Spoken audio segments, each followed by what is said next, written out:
Assalomu alaykum hamkasblar. Mana kecha taxlagan mumni press qilish moslamasini taxlagan edik. Yaxshi natijaga erishdik. Faqat biroz kamchiliklari bo'ldi.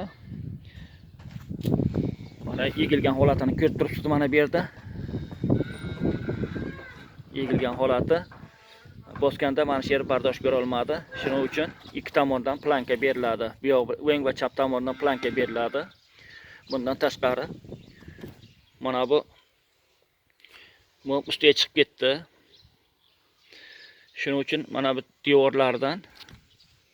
devordan planka beribmi? Mum chiqib ketmasligi uchun qo'yishimiz kerak.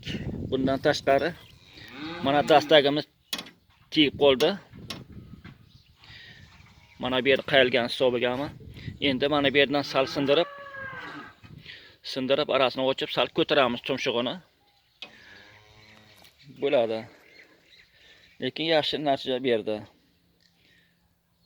Mumni yaxshi siqib olar ekan suvni. Yasab olsangizlar yomon bo'lmaydi menimcha.